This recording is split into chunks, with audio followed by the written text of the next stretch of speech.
Hallelujah. मसीह में एक बार फिर सारे परिवारों का मैं स्वागत करता हूं, जो परिवार हमारे साथ में गूगल मीट के माध्यम से जुड़े हुए हैं, और जितने भी परिवार आज के दिन में इस चर्च में बैठे हुए हैं, मैं सारे परिवारों का मसीह में स्वागत करता हूं, और मसीह में सारे लोगों को, सारे परिवारों को नमस्कार।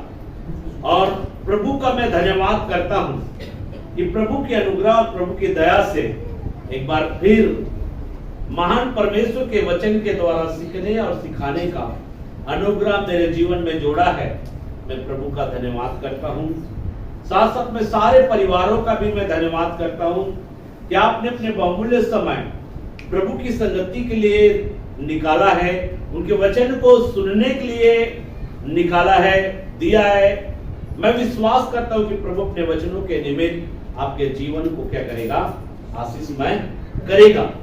आज मेरे प्रियो, कई लोग जो है कई प्रकार के कार्यों में फंसे हुए हैं, कई प्रकार के कामों में व्यस्त होंगे, जिसके कारण से आज का जो आत्मिक जो भोजन है, वे आत्मिक भोजन से आज क्या हो जाएंगे, वंचित हो जाएंगे। आपने कभी ये ध्यान रखा है कि हम 3 समय जो है हमारे शरीर को सही रखने के लिए हम भोजन खाते हैं कि नहीं खाते हैं? हमारे शरीर सही रहे, हमारा शरीर हष्ट पुष्ट रहे, चाहे हमारे जीवन में चाहे समस्या हो, चाहे कष्ट हो, फिर भी हम आहार लेते हैं। आहार लेने में लापरवाही नहीं करते हैं। सुबह के समय नाश्ता करते हैं, दोपहर के समय भोजन करते हैं, और शाम के समय में भी भोजन करते हैं। मतलब हमारे शरीर को जो आवश्यकताएं हैं, उन सारे चीजों को समय समय पर हम देते रहते हैं। पानी भी हम समय पर पीते रहते हैं, ताकि हमारा शरीर जो है फिट रहे, हमारा शरीर जो है स्वस्थ रहे। लेकिन इस गंभीरता को वचन के प्रति भी अगर हम समझ पाए तो हमारी आत्मा जो है बहुत ही स्ट्रॉन्ग होगा, हमारी आत्मा जो है निर्बल नहीं होगा, हमारी आत्मा जो है दुर्बल नहीं होगा, और हम अपनी आत्मा के प्रति हम लापरवाही नहीं करेंगे। आज बहुत से विश्वासी परिवार जो है अपनी आत्मा के प्रति क्या करता है, लापरवाही करता है मेरे प्रियो, क्योंकि उनको अपनी आत्मा का ध्यान नहीं है। वो शरीर को देखता है, अपनी आत्मा को नहीं देखता है। मैं अगर भोजन करूंगा, मैं अगर आराधना करूंगा, मैं अगर प्रार्थना करूंगा, जो प्रार्थना का समय है उसको प्रभु को दूंगा, जो आराधना का समय है उसको प्रभु को दूंगा, इससे मेरी आत्मा क्या होगा, बलवंत होगा, मेरा आत्मा क्या होगा, स्ट्रॉन्ग होगा। अगर मेरे प्रियो, अगर संगति की जरूरत नहीं होता तो पहले स्थिति में, सताओं की स्थिति में, विरोध की स्थिति में जो है संगति करने के विषय में जोर नहीं दिया जाता। परंतु प्रेरित लोग जो है, जब आप बाइबल को पढ़ते हैं, प्रेरितों की काम की पुस्तक 2 का 42 पद में, वहां पर 4 बातों के प्रति जो है हमको जो है गंभीर होने के विषय में बताया गया है। प्रार्थना के प्रति हमको गंभीर होना है, और रोटी तोड़ने, प्रभु भोज लेने, बहुत सारे विश्वासी जो है प्रभु भोज के प्रति भी वो गंभीर नहीं है, प्रभु भोज लेने के प्रति उनका प्यास नहीं है। अपना समय व्यर्थ चीजों में गंवा देते हैं, अपना समय कई कामों में फंसाकर गंवा देते हैं, लेकिन मेरे प्रियो वो उसके लिए अच्छा नहीं है। समझ रहे हैं क्या? प्रार्थना करना, रोटी तोड़ना और संगति कहने का मतलब है मेरे प्रियो, कलीसिया के लोग जो है एक समय एकत्रित होते हैं, उसमें आप जो है एकत्रित होने के लिए पीछे, जब कलीसिया में लोग जो है इकट्ठा होते हैं, जब संगति का समय होता है, उस संगति को नहीं गंवाना है, उस संगति को नहीं गंवाना है। जैसे जैसे सताव बढ़ेगा, जैसे जैसे पाप बढ़ेगा, जैसे जैसे विरोध बढ़ेगा, वैसे वैसे और भी संगति में, और भी प्रार्थना में, और भी शिक्षा पाने में, और भी रोटी तोड़ने में हमें और भी बढ़ चढ़कर हिस्सा लेने की जरूरत होगा मेरे प्रियो। इसलिए प्रेरित लोग इस बात को समझाया है मेरे प्रियो। मैंने कई लोगों के जीवन को देखा है मेरे प्रियो, साल में कई बार संडे से क्या हो जाते हैं, संडे अब्सेंट होता है कि होता है। आप जो स्कूल में पढ़ने के लिए जाते हैं मेरे प्रियो, स्कूल में इसलिए पढ़ाई करते हैं, प्रति रोज जो है क्या होता है, हाजिरी लिया जाता है, और बहुत सारे लोग साल में बहुत एब्सेंट रहता है, मतलब जो है प्रेजेंट नहीं रहता मेरे प्रियो। लेकिन हमको पूरे साल भर 365 दिनों में जितना बार भी संडे वर्शिप होता है, हर संडे वर्शिप में हमको क्या होना चाहिए, शामिल होना चाहिए मेरे प्रियो। पिछले मैं लगभग 14-15 सालों से प्रभु को विश्वास कर रहा हूं, लेकिन कभी भी एक संडे मेरा खाली नहीं गया है। लॉकडाउन के समय सब अपने अपने घरों में बैठे, लेकिन फिर भी हम संडे के दिन समय निकालकर महान परमेश्वर की आराधना करने के लिए पीछे नहीं हटा। बराबर जैसे संडे वर्शिप करते हैं, वैसे घर में बैठकर आराधना करते हैं, भजन पढ़ते हैं, प्रार्थना करते हैं, वचन सीखते हैं। इस प्रकार से मेरे प्रियो हम लॉकडाउन के समय में भी हम पीछे नहीं हटे मेरे प्रियो। लेकिन जो लोग पीछे हटते हैं मेरे प्रियो, उनका मनोबल जो है कमजोर होना शुरू होता है, उनका आत्मिक जीवन जो है खोखला होना स्टार्ट हो जाता है मेरे प्रियो, और उनको पता भी नहीं चलेगा कि उनका आत्मिक जीवन कितना खोखला हो चुका है मेरे प्रियो। क्योंकि बहुत सारे वचन से, बहुत सारे शिक्षाओं से वो क्या हो जाता है, वंचित हो जाता है। आज मेरे प्रियो हमारा विषय होगा, आज का हमारा विषय होगा जो बाइबल में जो कैलेंडर है। आज मैं बाइबल में जो कैलेंडर है उस कैलेंडर के विषय में जिक्र करूंगा, जिसको बोला गया है इब्रानी कैलेंडर। इब्रानी कैलेंडर मेरे प्रियो, जैसे आज हमारे वर्तमान समय में हम कैलेंडर देखते हैं, कैलेंडर देखते नहीं, आज जो कैलेंडर हमारे पास में है उसी प्रकार से पुराने नियम समय काल में भी जो है कैलेंडर हुआ करते थे। मतलब मूसा के समय काल में भी कैलेंडर था, और उस कैलेंडर के आधार पे लोग जो है चलते थे, उस कैलेंडर के आधार पे लोग जो है कार्य करते थे। आज मैं कैलेंडर के विषय में आपको बताना चाहूंगा मेरे प्रियो। आज जो वर्ष का फर्स्ट महीना, वर्ष का पहला महीना बाइबल के आधार पे कौन सा है, उसके विषय में मैं जिक्र करूंगा मेरे प्रियो। और साथ साथ में हो सकता है आने वाले समयों में मैं उन बातों का भी जिक्र करूंगा कि कैसे लोगों ने जो बाइबल में जो वर्ष का पहला माह, सेकंड माह, तीसरा माह, चौथा माह, इस प्रकार से जो दिया है उसको कैसे चेंज किया, किसने चेंज किया, और किस प्रकार से चेंज होते आया है, उसके विषय में भी आने वाले समय में मैं जिक्र करूंगा। लेकिन आप चाहे तो इसको लिखेंगे तो और भी आपके लिए अच्छा होगा। अगर हो सकता है लिख नहीं पाएंगे तो आप मेरे प्रियो YouTube में जब वीडियो अपलोड होगा उसमें ध्यान पूर्वक जो है सुनकर जो है आप जो क्या कर सकते हैं, लिख सकते हैं। वर्ष का पहला माह क्या है? अबीब का माह। अबीब जिसको बोला जाता है निसान। अबीब माह को क्या बोला जाता है? निसान का माह। तो वर्ष का पहला माह कौन सा है? अबीब का माह। सभी बोले वर्ष का पहला माह अबीब। वर्ष का पहला माह अबीब का माह है, जिसको निसान का माह भी बोला जाता है। अबीब को क्या बोला जाता है? निसान का माह भी बोला जाता है। और ये माह जो है मार्च और अप्रैल के बीच में आता है मेरे प्रियो। मार्च और अप्रैल के बीच के माह है मेरे प्रियो। आज हमारे समय में आधुनिक माह चल रहा है मार्च अप्रैल शासक में छत्तीसगढ़ी भी माह है मेरे प्रियो। लेकिन आज हमारे समय में मार्च और जनवरी, फरवरी, मार्च, अप्रैल इस प्रकार से माह चल रहा है। लेकिन उस समय जो है वर्ष का पहला माह कौन सा है? अबीब का माह। और हमारे समय में वर्ष का पहला माह कौन सा है? जनवरी। तो वर्ष का पहला माह जो है क्या है?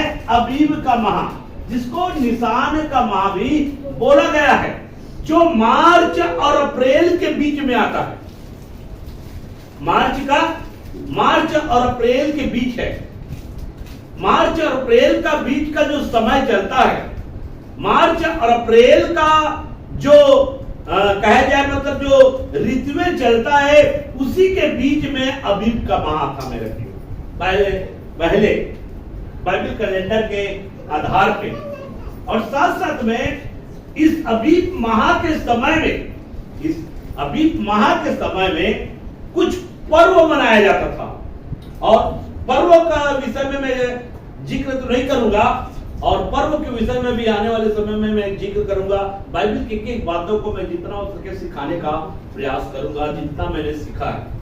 तो मेरा प्रियो, वहां पर जो अबीब के माह में कौन कौन से पर्व मनाया जाता था, कौन कौन से पर्व मनाने के लिए परमेश्वर ने आज्ञा दिया था मेरे प्रियो, और उस पर्व को क्या करते थे? वर्ष के पहले माह में मनाया करता था, जिसके अंतर्गत है फसह का पर्व, और दूसरा अख़मीरी रोटी का पर्व। मतलब ये वर्ष का पहला माह अबीब है, और उसी माह में फसह का पर्व मनाया जाता था, उसी माह में अख़मीरी रोटी का पर्व अर्थात पहलौठे का पर्व भी उसी माह में मनाया जाता था, प्रथम फल का पर्व। तो इस प्रकार से अबीब माह में जो है क्या किया जाता था?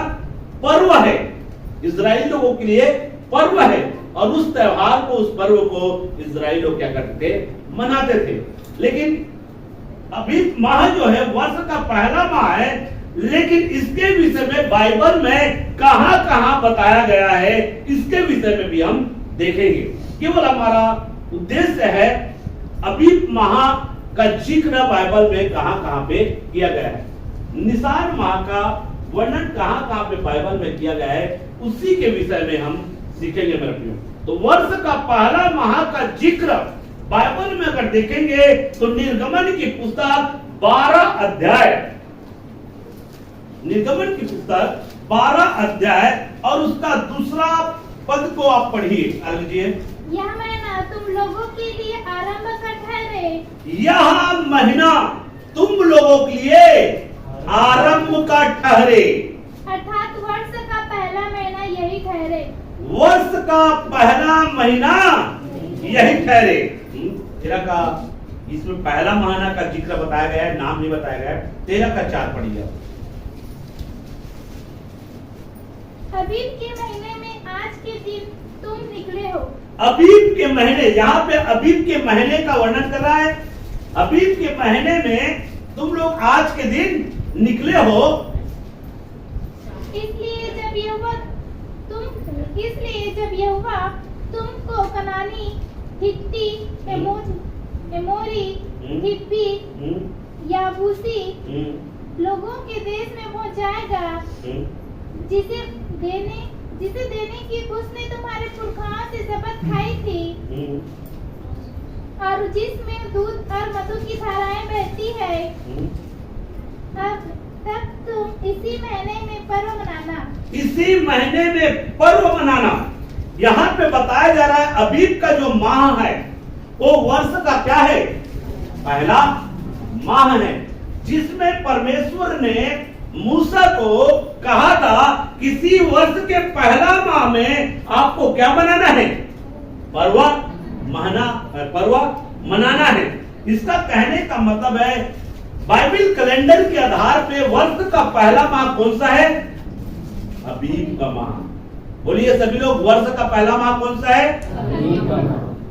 सभी लोग बोलो, वर्ष का पहला माह अबीब का माह। अबीब का माह, अबीब का माह है वर्ष का पहला माह, जिसमें परमेश्वर ने मूसा के द्वारा इस्राएली लोगों को पर्व मनाने के लिए कहा गया है।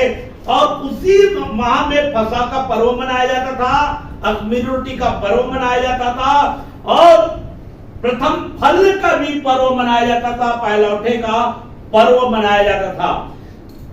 फसह का पर्व के विषय में आप सीखना है, अख़मीरी रोटी के पर्व कितने दिन तक मनाया जाता है उसके विषय में सीखना है और साथ साथ में पहलौठे के पर्व के विषय में भी आपको सीखना है।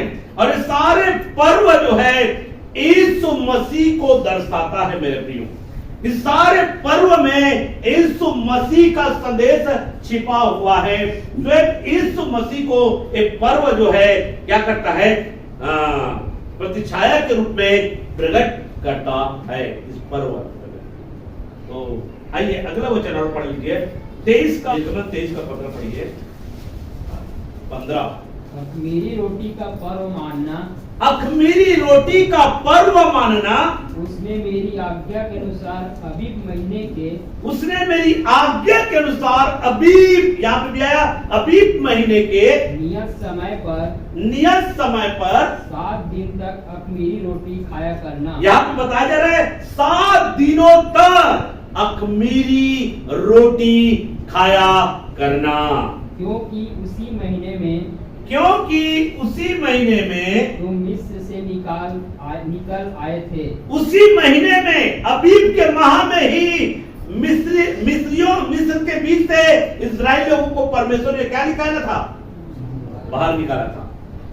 अगर कोई आपको पूछ दिया जाए कि इस्राएली लोगों को परमेश्वर ने किस माह में बाहर निकाला, तो उत्तर होगा अबीब के वर्ष के पहले माह में परमेश्वर ने क्या किया था, परमेश्वर ने इस्राएल लोगों को मिस्र की गुलामी से बाहर निकाला था अबीब के माह में। इसलिए जितने भी यहाँ पे है, वर्ष का पहला माह कौन सा है, वर्ष का पहला माह कौन सा है, कोई भी अगर आपको पूछता है तो आपको कहना है वर्ष का पहला माह अबीब का माह है।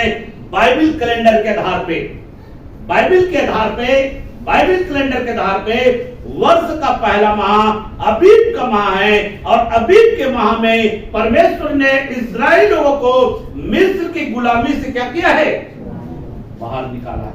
निकाला है कि निकाला है, निकाला है। हाँ, उसके बाद आप पढ़ दीजिए निर्गमन 34 का 18। अख़मीरी रोटी का पर्व मानना, अख़मीरी रोटी का पर्व मानना, उसने मेरी आज्ञा के अनुसार अबीब महीने के नियत समय पर 7 दिन तक अख़मीरी रोटी खाया करना। यहाँ पर भी लिखा है 7 दिन तक अख़मीरी रोटी खाया करना, क्योंकि तुम मिस्र से अबीब महीने में निकल आया, अबीब महीने में निकल आया। इसलिए मेरे प्रियो, जो मैं आयत आपको पढ़ा रहा हूं उसको लिख कर रखिए, ताकि इसी के आधार पर आप बोल सकते हैं कि वर्ष का पहला माह कौन सा है, अबीब का माह है। और अबीब के माह में परमेश्वर ने इस्राएली लोगों को मिस्र की गुलामी से बाहर निकाला है। तो वर्ष का पहला माह अबीब का माह है मेरे प्रियो। व्यवस्था विवरण की पुस्तक निकाल लीजिए 16 अध्याय, व्यवस्था विवरण की पुस्तक 16 अध्याय 1 पद। अबीब महीने को स्मरण करके, अबीब महीने को स्मरण करके अपने परमेश्वर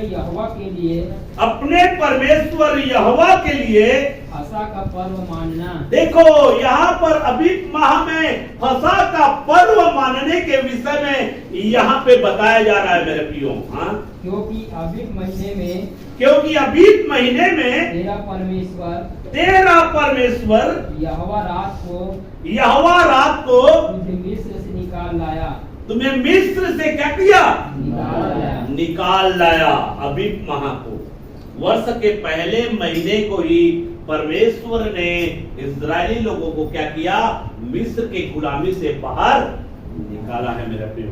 तो ये हमेशा याद रखना मेरे प्रियो। वर्ष का, बाइबल के आधार पे वर्ष का पहला माह कौन सा है, अबीब का माह। आपके मुंह में आ जाना चाहिए, अबीब का जैसे आज वर्तमान में जनवरी माह को सभी लोग जानते हैं, वर्ष का पहला माह कौन सा है? जनवरी। वैसी बाइबिल के समय में उस समय वर्ष का पहला माह अबीब का माह है, अबीब का माह है। नहम्याह की पुस्तक निकालिए, नहम्याह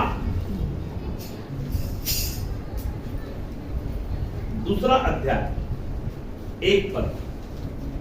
अर्थछत्र राजा के अर्थछत्र राजा के 20वें वर्ष के 20वें वर्ष के निसान नामक पुस्तक निसान नामक महीने में निसान नामक महीने में जब उसके सामने दाग मधु था, हाँ, तब मैंने दाग मधु उठाकर हाँ, राजा को दिया।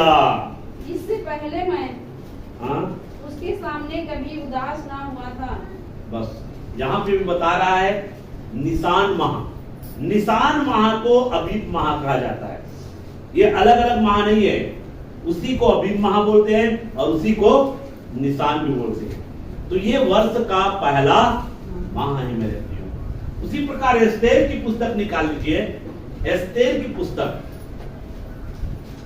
एस्तेर की पुस्तक निकाले 3 अध्याय 7 पद।